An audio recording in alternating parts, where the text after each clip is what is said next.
Baik, selamat pagi. Sebelumnya, apa kabar? Bagaimana kabarnya hari ini?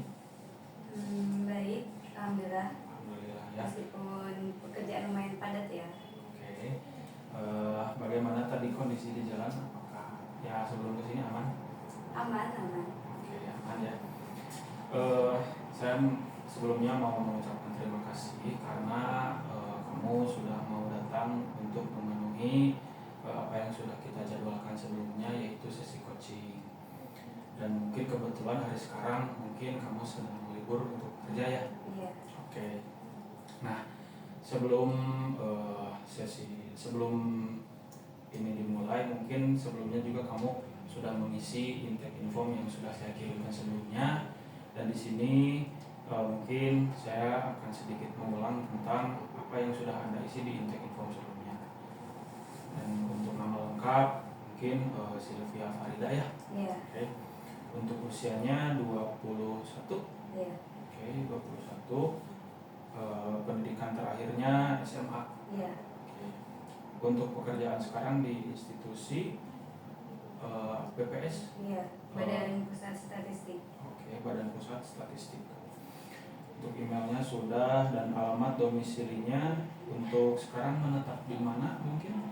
Di Indihiyang. Di Indihiyang. Oke. Tujuan mengikuti coaching sudah, dan area kehidupan yang ingin difokuskan juga sudah di checklist. Lalu harapannya juga sudah diisi, dan ini adalah skor yang sudah diisi dari 8 aspek. Dan saya ingin menanyakan kembali mungkin untuk komitmen dan kesiapan, seberapa siap sih Anda untuk berproses dalam coaching? Sangat siap, siap, tidak siap, atau ragu?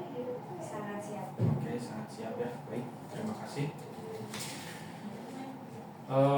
Lalu saya ingin menanyakan kembali juga, apakah Anda bersedia terbuka dan jujur dalam proses coaching?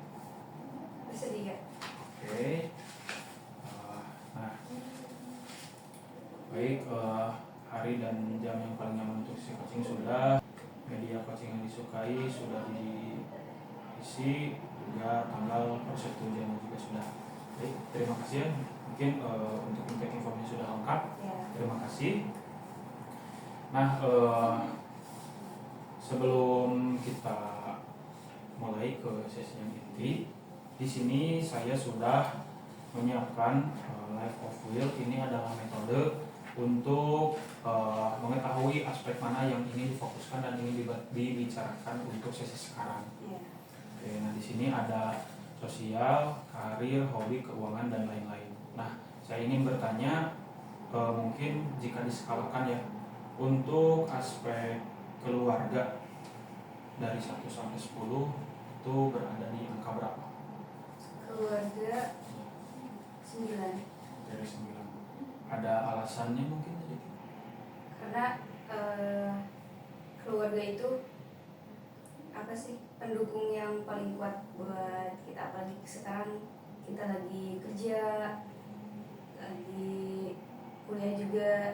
Oke, jadi memang kamu juga kenapa di angka 9, kamu juga menyadari keluarga itu adalah aspek pendukung yang memang sangat penting ya. Iya. Oke. Lalu selanjutnya ada aspek pengembangan diri, berada di angka berapa dari 1 sampai 10 jika diskalakan? Pengembangan diri 9 juga. Oke, 9. Kenapa di 9? Karena emang perlu ya pengembangan diri itu. Karena kalau kita nggak berkembang, mau jadi apa? Oke, jadi kamu juga berusaha untuk terus berkembang pada Iya. setiap waktunya. Oke. Nah, untuk kesehatan, kamu berada di angka berapa nih? 7. 7. Nah, kenapa 7? Sebenarnya penting juga kesehatan. Cuman apa ya? Lihat dari kita juga kan. Kesehatan emang sepenting itu. Karena kalau kita nggak sehat, mau gimana? Yang sebelumnya yang tadi ditanyakan pengembangan diri. Oke, baik. Lalu ada di aspek spiritual atau mungkin bisa disebut nilai-nilai keagamaan gitu ya. Nah, Kamu dari 1 sampai 10 berada di angka berapa? 9. 9. Kenapa 9? Karena emang sepenting itu ya. Ya. Bukan penting juga, emang kewajiban kita kan. Sepadan-padannya kita lagi bekerja atau hal apapun itu, yang namanya kewajiban perlu. Oke, baik. Jadi kamu juga memang harus selalu memegang prinsip ibadah juga ya, karena memang seperlu itu dalam dunia, mungkin masih sibuk apapun kita kerja atau hal lainnya. Oke, baik, terima kasih.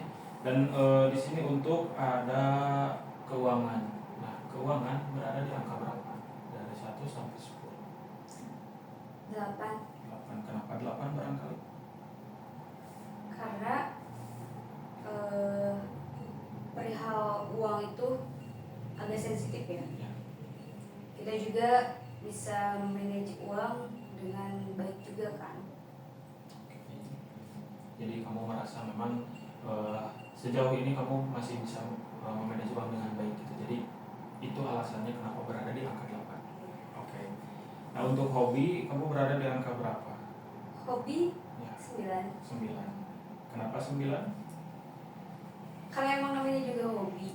Iya. Pasti emang sesuka itu kan. Iya. Sama hobi apa yang kita lakuin, hal apa yang perlu dikembangin juga dari hobi tersebut.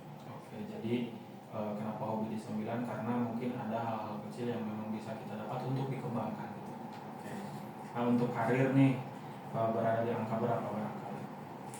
Karir 8. 8. Kenapa 8? Karena emang apa ya, kita juga emang perlu karir itu. Oke, jadi kamu memang karir jadi salah satu aspek kehidupan yang paling penting juga gitu untuk keberlangsungan hidup kamu. Iya. Oke.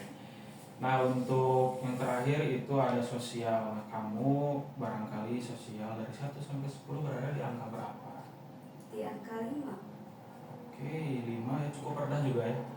Kenapa barangkali di angka 5? Karena emang agak kurang ya Ya. jiwa sosial saya. Ya. Makanya saya juga bekerja yang lebih introvert, Ya. tidak banyak orang. Jadi pekerjaan saya juga sesuai dengan hobi saya. Makanya jiwa sosial saya tidak sebanyak itu. Oke, jadi jiwa sosial kamu memang dirasa masih kurang gitu Iya. ya. Jadi dampaknya juga mungkin ada terasa beberapa dampak yang memang agak mengganggu gitu ya di dalam diri kamu. Betul seperti itu? Iya. Oke, baik. Nah, lalu di sini saya menyoroti untuk aspek sosial mungkin ya. Nah,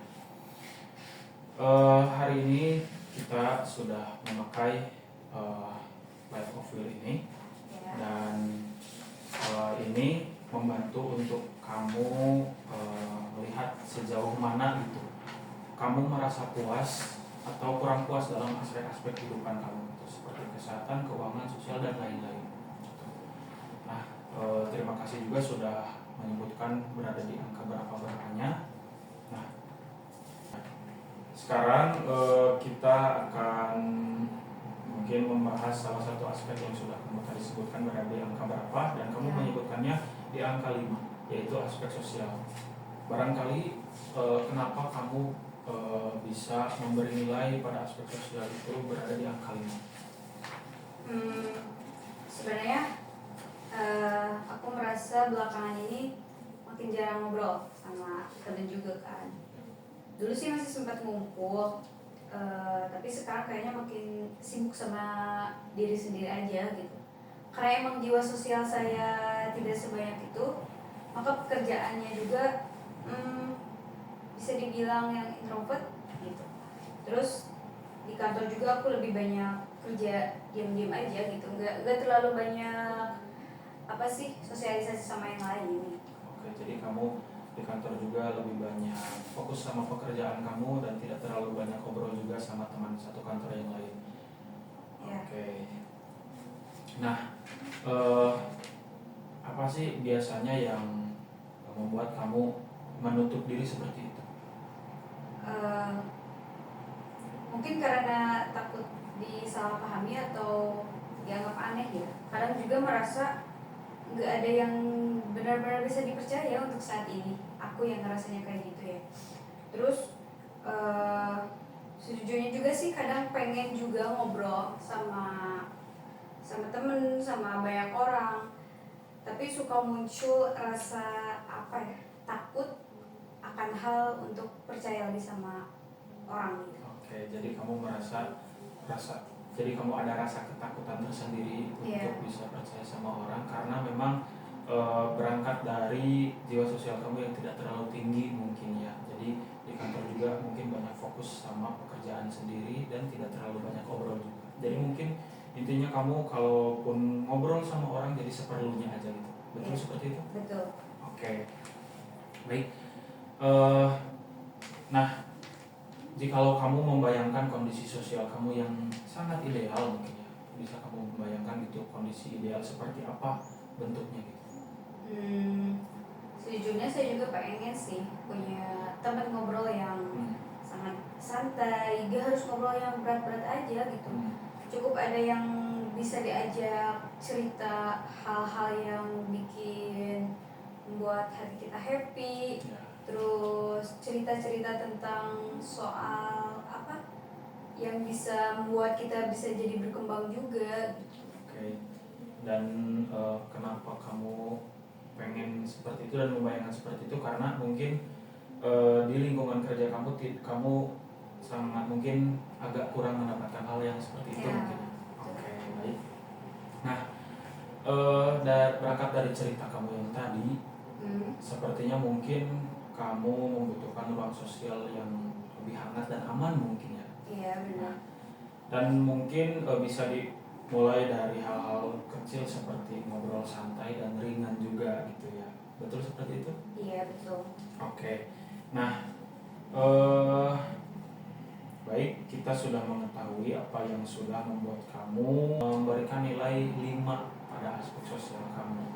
Nah, dan kamu juga sudah menyebutkan bahwa kenapa diberi 5, jadi karena memang kamu tidak terlalu mempunyai jiwa sosial yang tinggi dan juga hanya lebih fokus pada pekerjaan yang sedang kamu kerjakan sekarang gitu.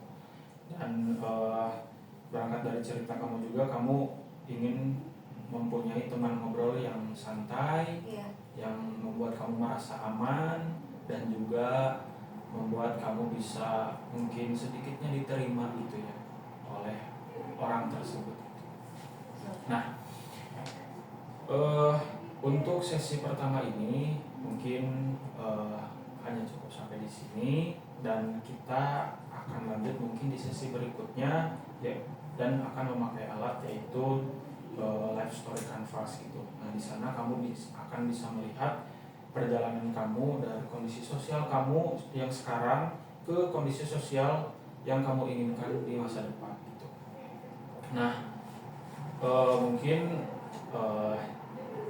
untuk sesi sekarang dicukupkan sampai di sini dan mungkin sebelumnya saya ingin bertanya, apakah memungkinkan bagi kamu untuk melanjutkan ke sesi 2 di hari sekarang? Apakah kamu bersedia atau tidak? Bersedia. Bersedia? Oke, mungkin kita akan lanjut ke sesi 2 mungkin di hari sekarang.